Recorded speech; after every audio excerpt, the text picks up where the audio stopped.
I have a naturally high-pitched voice. But Bethany, the campus queen bee, calls it fake and cringy, and she leads everyone to ice me out. After whining to my childhood best friend, Jamie, about it, he glances at Bethany and quietly puts some distance between us. Bethany has a point, Cleo. Maybe you should hang out with me less. I stare at him in disbelief. Later that week, during the school singing competition, I'm in the dressing room when the school's bad boy starts getting a little too close. Jamie bursts through the door, eyes bloodshot, and punches the guy. Get the hell off her. I walk into history class and head for the seat next to Jamie. But a tall, pretty girl blocks my path, clutching her books. She's wearing a cute pleated skirt and she stops right in front of me. She glances at Jamie, then whispers, "Excuse me, but this is my seat." I frown. It's a lecture hall. Seats are first come, first served. There's another spot in the back.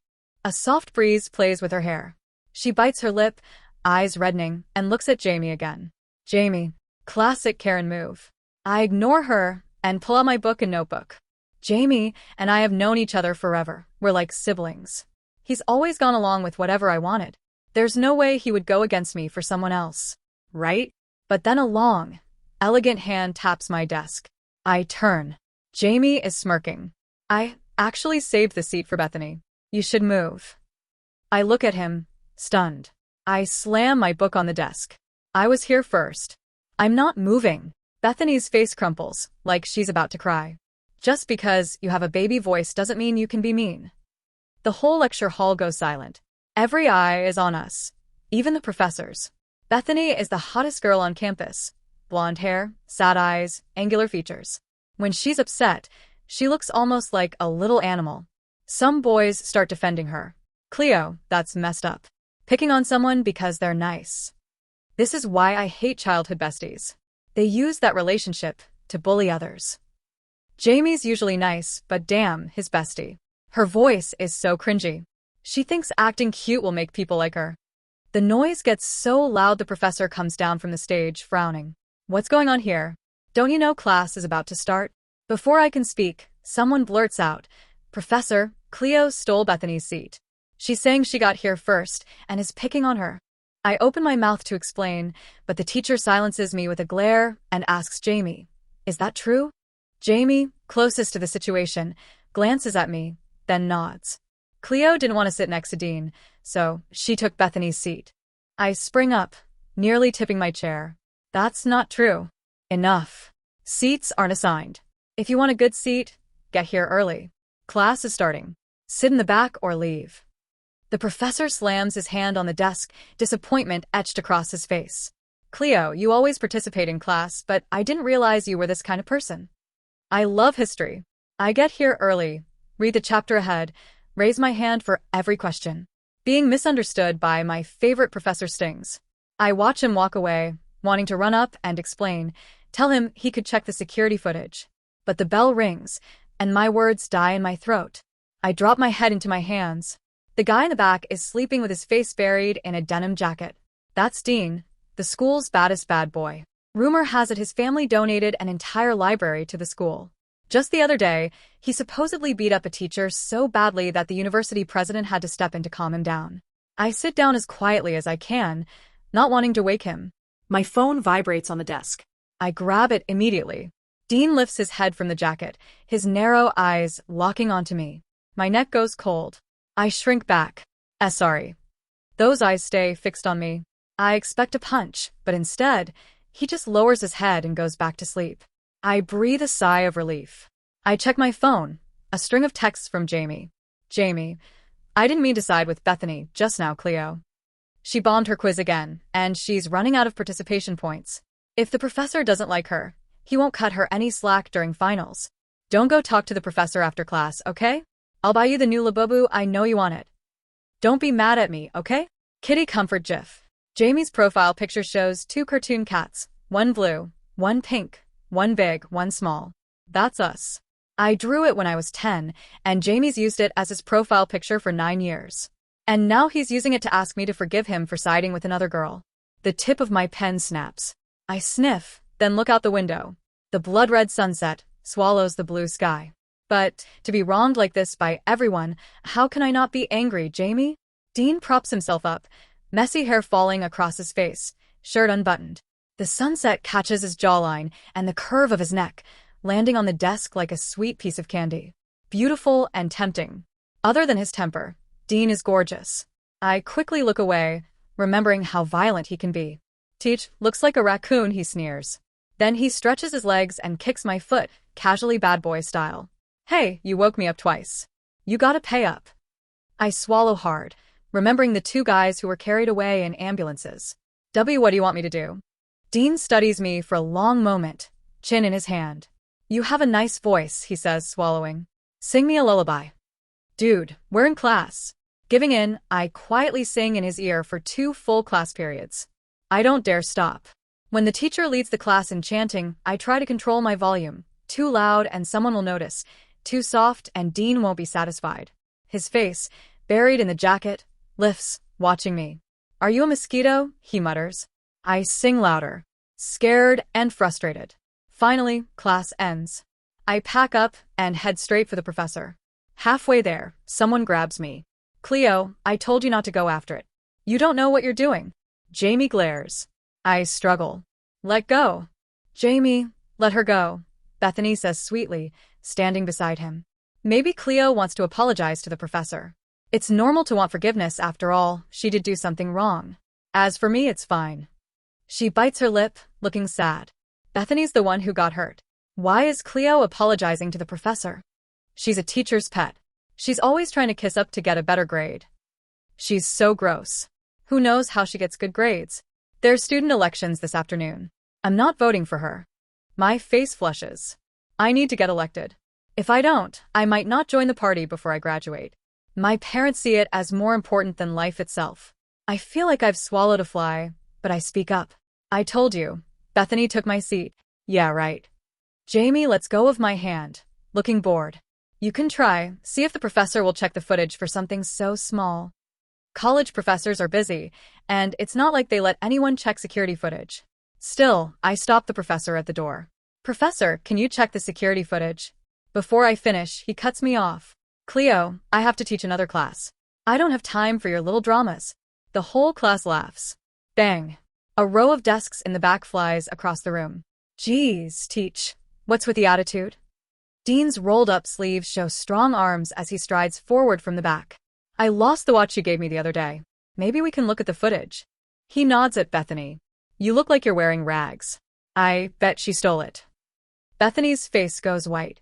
For a split second, the world feels suspended. Every eye in the lecture hall fixed on her, on me, on the crackling tension between us. I want to say something, anything, to reclaim my dignity, but my throat is tight, my hands trembling around my notebook. The bell rings, a sharp, impatient reminder that class is over, and people start shuffling out. I grab my bag and step into the hallway, but the whispers hit me immediately. Did you see what she just did? She's insane. I can't believe Jamie would let that happen. I freeze mid-step, my chest tightening. The whispers follow me as I move, growing louder, sharper, like tiny daggers. Every glance I catch feels heavy, judgmental. Some people look at me with curiosity, some with disbelief, some with barely disguised amusement. My high-pitched voice, my supposed cuteness, my insistence on standing up for myself, it's all fuel for the gossip mill now. I spot Jamie up ahead, leaning casually against the lockers, arms crossed, pretending not to notice me. But his eyes flick to mine, conflicted, unreadable. My stomach tightens. He's avoiding me. Is he angry? Or is this him bowing to the tide of gossip, letting the social hierarchy dictate how he should act? I want to run to him, demand an explanation, hear him say it's not true, that he's on my side, but something in his posture stops me. A small, bitter part of me wants to hate him, to yell at him for not stepping up like before. But then I catch Dean leaning against the wall near the student lounge, a casual observer in the chaos. His messy hair falls across his eyes, and he watches me with that lazy smirk, like he's the only one who can see the whole game at once. So, are you always this popular? He calls softly, voice dripping with amusement. Or did I just wake up in the middle of a scandal? I flush, stepping back, suddenly aware of how small and exposed I feel in the crowd. I didn't do anything wrong. Right, he says, tilting his head, eyes glinting. That's what they all say. The hallway feels suddenly too small, too crowded, and I realize I'm trapped, not physically, but socially, surrounded by judgment I didn't ask for. Every turn I take seems to carry more whispers, more sideways glances, more amusement at my expense. Some students giggle behind their hands, others shake their heads, as if disappointed I dared challenge the established order. I try to keep walking, but the weight presses down on me, a mixture of embarrassment, anger, and a strange surge of defiance. I've always been the one people underestimate, the quiet girl who sings softly in the back of the class. And yet, here I am, standing my ground, and suddenly, that makes me a target. Jamie shifts his weight on the lockers, giving me a quick glance. He's closer to laughing than anger now, but there's something in his eyes, a flicker of guilt, maybe even worry. I want to confront him, but words catch in my throat. How can I face him when everything feels so messy? Dean pushes off the wall, strolling toward me, his presence both annoying and magnetic. Looks like everyone's mad at you, he says, voice low, teasing.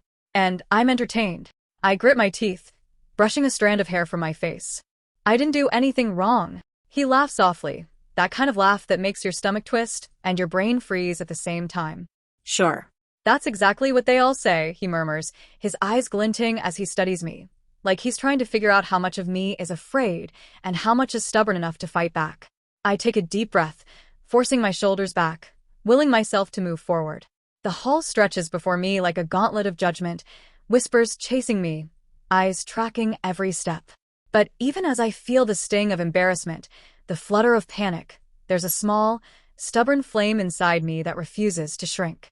I will not disappear just because everyone else wants me to. With each step, I realize that nothing will be the same after this. My friendships, my reputation, even the people I thought I could trust, everything has shifted.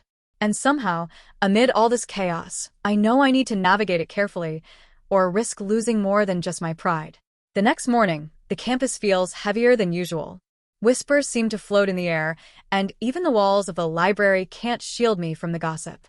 I try to ignore it, burying my nose in my notebook, but someone hesitates beside me, shifting nervously. Hi, a soft voice says. I glance up to see a student I barely know. She's small, glasses sliding down her nose, hair tucked behind her ears. Her backpack looks overloaded, and her hands fidget with the straps. I think you're brave.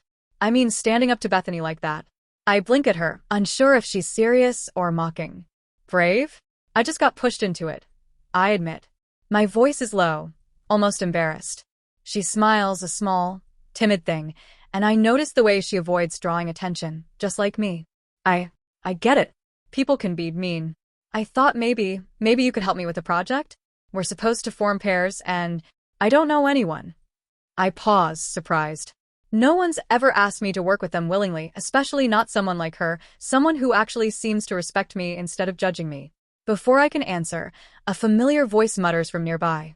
You're lucky I didn't deck her first, Jamie says, leaning against a bookshelf, arms crossed, eyes fixed on Bethany as she passes by, whispering and smirking at the project boards. I look at him, a mix of gratitude and irritation bubbling up. Thanks, I mutter, trying not to let my relief show too much. Don't mention it, he says gruffly, shrugging, but I notice the tension in his jaw. He's clearly uncomfortable, protective, but unwilling to show it fully in public. Typical Jamie. I turn back to the shy student. Sure, we can work together, I say. I could use a break from other people. Her eyes light up, and she immediately starts spilling her notes and ideas. We huddle over the project sheets, and for the first time in days, I feel the air lighten a little.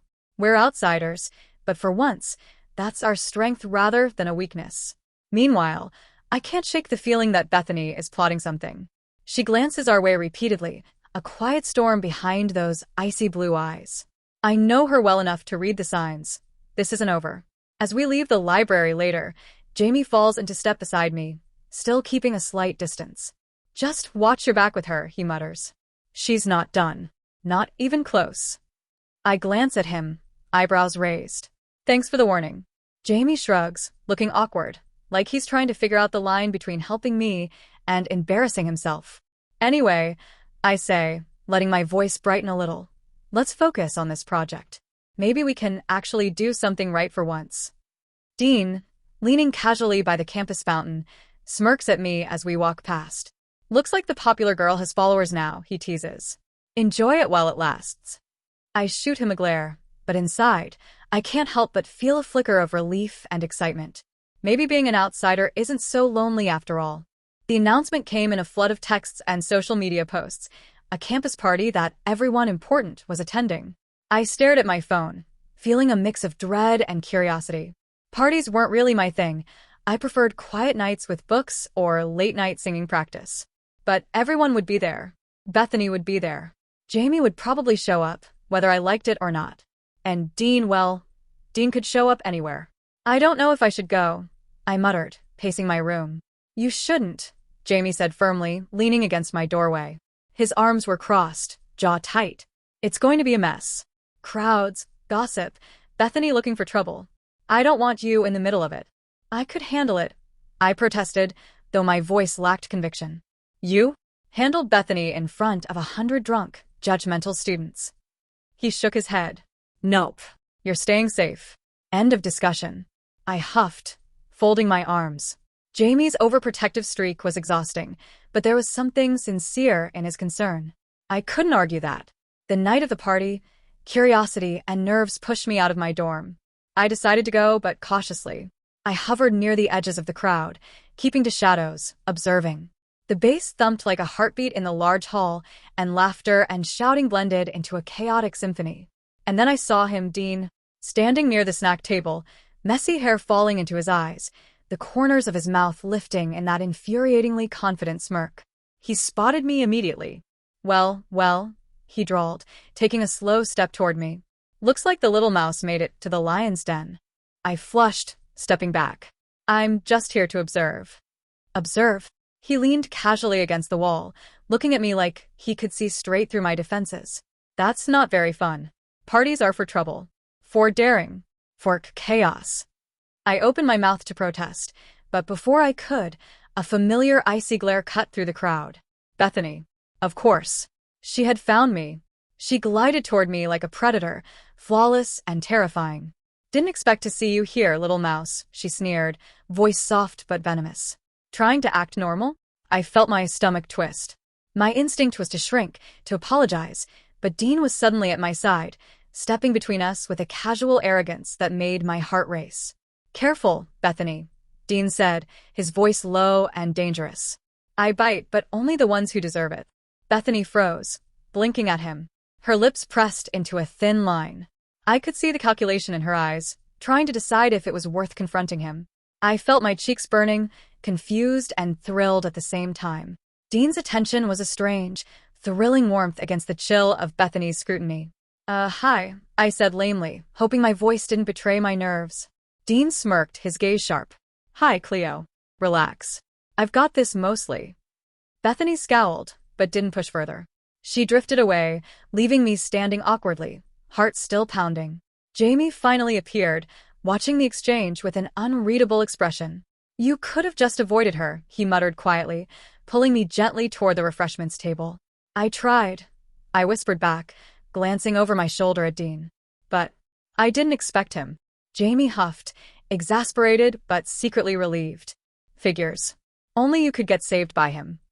Dean, watching from across the room, caught my eye and winked, like a dare I couldn't quite refuse.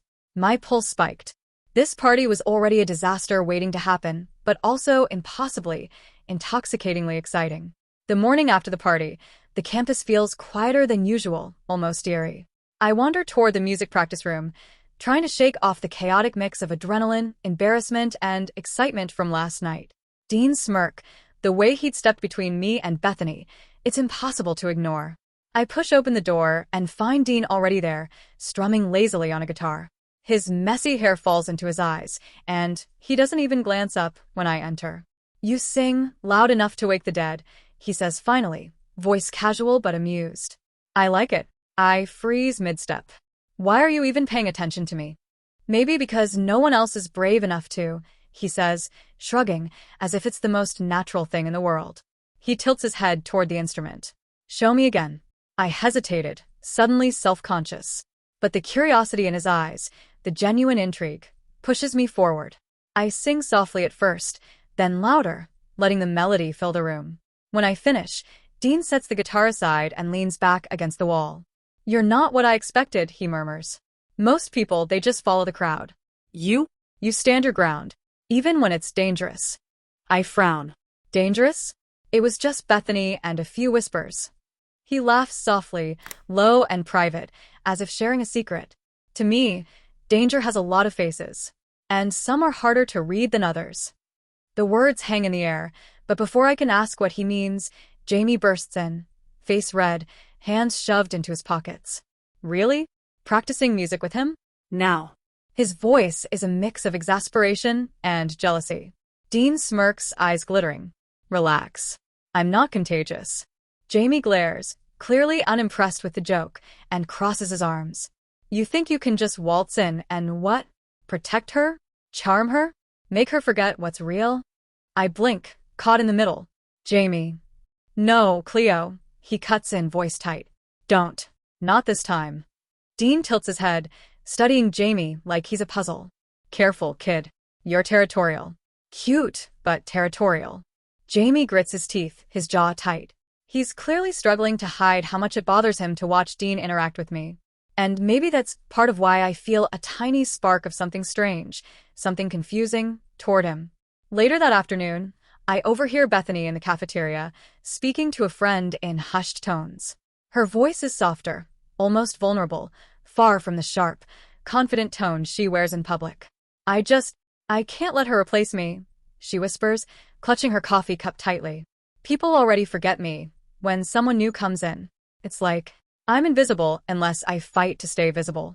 Suddenly, her cruelty makes a little sense. She's not just cruel for the sake of it. She's terrified. Terrified of losing her place. Terrified of being forgotten. And maybe, in her own way, she's as human as the rest of us. That evening, I find myself practicing my voice again, and Dean appears beside me without knocking. "You're improving," he says, eyes serious now. "I mean it. But there's a reason I stepped in at the party. Not just for fun. Not just because I like chaos." I frown. "Then why?" His gaze softens, but there's a weight behind it. "Because I owe you.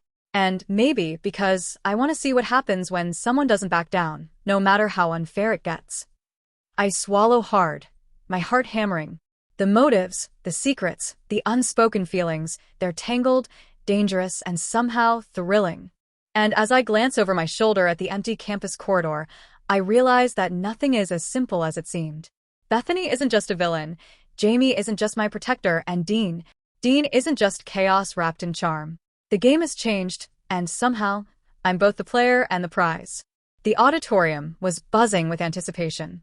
Students clustered in groups, whispering about who would win, who would embarrass themselves, and who would finally rise above the predictable social hierarchy. I stood backstage, heart hammering in my chest, gripping the microphone like a lifeline. I hated being the center of attention, but today I couldn't hide. My high-pitched voice, the one Bethany mocked and Dean oddly praised, would carry me through this competition. Dean leaned against the wall nearby, casual, cool, and impossibly infuriating. His eyes found mine, glinting with amusement. "Ready to make them all regret underestimating you?" he asked, voice low. I swallowed, feeling my throat dry. I don't know if I can." "Step aside," Jamie said, suddenly appearing at my side. His tone was firm, commanding. "Let her show them who she really is." I glanced at him, heart twisting. His confidence in me was reassuring, but intimidating. I'll try," I whispered. Dean smirked. "Then I'll sing along with you. Or, at least ruin it with style." Before I could protest, the music started. I took a deep breath, feeling the stage lights warm against my skin. The audience murmured, and I caught a few smirks, some mocking, others curious. I could sense Bethany in the crowd, eyes sharp, scanning for any misstep. I opened my mouth and sang. At first, the sound was tentative, almost fragile, but as I remembered Dean's words, the encouragement in Jamie's stance, the quiet bond I'd formed with my shy ally, my voice strengthened. Clear, high-pitched, and full of emotion, it cut through the chatter, demanding attention. Dean clapped his hands in rhythm beside me, teasing, unpredictable, making faces that sent a ripple of nervous laughter through the crowd. Some students leaned forward, drawn in by our strange, chaotic duet. Mid-song, Bethany's smirk faltered. I saw the calculation in her eyes. She hadn't expected me to command the room, hadn't expected people to actually pay attention. My voice carried over the whispers, and for the first time, I felt power. Jamie's hand brushed mine briefly, grounding me. "Keep going," he murmured. His usual pride made the words sound clipped, but the reassurance behind them was unmistakable. By the final note, the room was silent. Then slowly a few students clapped. Then more. And by the time I stepped off the stage, the applause was loud, hesitant at first, then growing, unstoppable. Bethany's face was pale, her perfectly calculated expression cracking. She had underestimated me, and the room had noticed. Dean leaned close as we left the stage. "See? Told you they'd pay attention," he said, his voice teasing but proud. "Not bad for a little mouse." I rolled my eyes, but I couldn't hide my smile. Jamie caught my gaze, nodding slightly, his pride tempered by relief. And in that moment, standing between them both, I realized something. The world might be loud, messy, and unpredictable, but maybe I was starting to find my own voice in it. The day after the competition, the campus felt charged. Whispers and sidelong glances followed me wherever I went. Some were impressed by my performance, others still mockingly whispered about my mouse voice, but now the stakes felt higher. Everyone was watching, not just Bethany, not just the students, but Jamie and Dean too. I spotted Jamie near the courtyard, leaning against a tree with arms crossed. His jaw was tight, eyes flicking toward Dean, who lounged on a bench not far away, a half-smile playing on his lips as he casually watched me approach. "Hey," I said, trying for casual. Jamie's eyes narrowed slightly. "Hey." "Jamie," I began, but he held up a hand. Don't what?" I asked, confused. "Don't let him." Jamie jerked a thumb at Dean. "Get to you." His tone was clipped, almost harsh, but the heat in his eyes gave it away. He was jealous, and I could feel the tension radiating off him. I glanced at Dean, who caught my gaze and raised a brow, teasing. His presence was like fire and ice at the same time, dangerous, thrilling. "Cleo," he said, sauntering over. "Why are you walking around looking so serious? You should be smiling. Or singing. Or both." Jamie's hands clenched at his sides. "Why are you even talking to him?" he demanded, voice tight. I hesitated. My heart was beating fast, and I could feel the heat creeping up my neck. "Because he doesn't scare me," I said quietly. Jamie's jaw tightened further, and he whispered, almost to himself, "That's the problem." Dean smirked, clearly enjoying every second of this. "Scared? Me? I think you're underestimating yourself, Cleo." I swallowed, caught between loyalty, safety, and the undeniable thrill that Dean brought with him. Jamie had been my anchor for years, my protector, my best friend. But Dean challenged me in ways I couldn't ignore, pushed me to feel things I wasn't sure I could trust. Bethany, ever calculating, had been watching from a distance. She had slipped a few subtle comments to other students, planting seeds of doubt about my loyalty, my friendships, even my character. She whispered, suggested, and maneuvered quietly, trying to isolate me from Jamie, from allies who might defend me. I felt cornered in more ways than one. It wasn't just about popularity anymore. It was about trust, control, and navigating the feelings swirling around Jamie and Dean. I wanted to lean on Jamie, to tell him everything, but his mixed signals and jealousy made it impossible. And Dean made me feel alive in a way I couldn't rationalize, even as I sensed the danger in his charm. I took a deep breath, forcing myself to focus. I couldn't let Bethany win, couldn't let the tension between Jamie and Dean tear me apart. I needed to be careful, strategic, but I also needed to face the feelings I had been pushing down for so long. Dean leaned closer, voice low, teasing. "Relax, mouse. You're braver than you think." I looked at Jamie, then Dean, then at the whispers of students passing by, and realized this crossroads wasn't going to wait for me to decide. I had to choose how to act, how to navigate these loyalties, and how to survive in a world where trust and betrayal were just two sides of the same coin. The school auditorium was packed, buzzing with excitement for the annual talent showcase. Cameras flashed, phones lifted, and the crowd was already on edge, anticipation crackling in the air. I felt my stomach twist as I realized what Bethany had planned. A friend had whispered earlier. Bethany had uploaded a video to social media, edited to make me look ridiculous during last week's practice. My high-pitched voice had been cut, looped, and pitched to sound like an obnoxious squeak, paired with captions that mocked every quiver and note. I swallowed hard, clutching my notebook. The murmurs had started even before I stepped on stage. Students nudged each other, smirking, some openly laughing. Dean appeared suddenly at my side, leaning casually against the stage, smirk in place. His eyes scanned the room, then locked on Bethany. "Looks like someone's having fun," he murmured, voice low but threatening. "Careful, mouse. I bite when provoked." I took a shaky breath, trying to focus. Then Jamie appeared on the other side, calm, eyes sharp. His method was different, quiet, controlled, a presence that demanded attention without noise. He caught my gaze and nodded once, reassuring, steady. Bethany sauntered toward me, perfect posture, a venomous smile on her lips.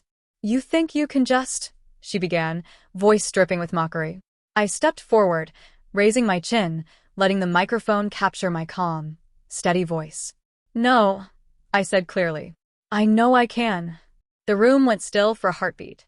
Then I let my voice flow, not just speaking, but weaving a subtle musical flair into my words, the notes carrying over the whispering crowd, commanding attention.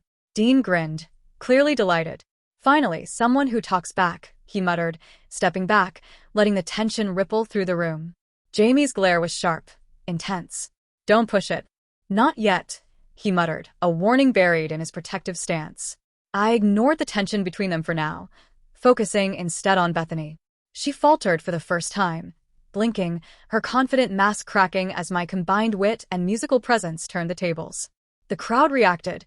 Some laughed at the irony, some cheered for me, some merely stared in stunned silence. Bethany's carefully crafted humiliation began to crumble. Her social media stunt had backfired spectacularly. Instead of looking foolish, I looked poised, confident, untouchable in that moment. Dean leaned close, whispering, "See? Told you they'd pay attention." I shot him a glance, cheeks flushing, but this time it was pride, not embarrassment. Jamie's hand brushed my shoulder in a brief, grounding gesture, a quiet reminder that I wasn't alone. Bethany stormed off, muttering, clearly defeated for now, while the rest of the students looked on, whispering in awe. I realized, amidst the chaos, that this was my stage, not just the literal one in front of them, but the social battlefield I'd been navigating all along. For the first time, I felt like I'd truly claimed my voice. The campus was quiet in the early evening, golden light spilling across the courtyard. I found myself sitting on a bench, notebook in hand, trying to process the chaos of the last few days. The talent showcase, Bethany's social attacks, Dean's teasing, Jamie's conflicted behavior, it all swirled in my mind like a storm I couldn't escape. Jamie appeared first, his usual casual confidence replaced with something softer, vulnerable. He sat beside me, not touching, just close enough for me to feel the weight of his presence. "I should have been there for you," he admitted, voice low, almost pained. "But I didn't know how." I looked at him, chest tight, emotions churning. "You were there," I said, choosing my words carefully. "In your own way. But it hurt. Seeing you hesitate, seeing you let others dictate your actions, it made me feel alone." Jamie's gaze dropped, fingers fidgeting with the strap of his backpack. "I didn't want to make things worse. I thought maybe stepping back would keep you safe." I didn't realize it might hurt more than it helped. Before I could respond, Dean appeared, leaning casually against the bench behind us. His presence was unpredictable, magnetic, and infuriating all at once. He watched us both, smirk tugging at his lips. "And I'll make sure it doesn't happen again," Dean said, voice low and teasing. "Unless it's fun." I felt my cheeks warm, caught between the two of them. Jamie, steady and protective, and Dean, reckless and thrilling. I didn't know whether to want safety, excitement, or the strange, intoxicating mix of both. Jamie leaned closer, his expression softening. "Cleo, I know I messed up, but I care. You're my best friend, and I don't want to lose that." Dean, ever unpredictable, tilted his head, studying me. "And I'm not exactly here to play safe. But if you want someone to fight for you, even if it annoys you, I can do that too." I sighed, exhaling a mixture of relief and confusion. The emotions tangled inside me, impossible to separate cleanly: trust, loyalty, attraction, fear. I realized I had a choice to make, Not just between two boys, but between caution and thrill, between what felt safe and what made my heart race.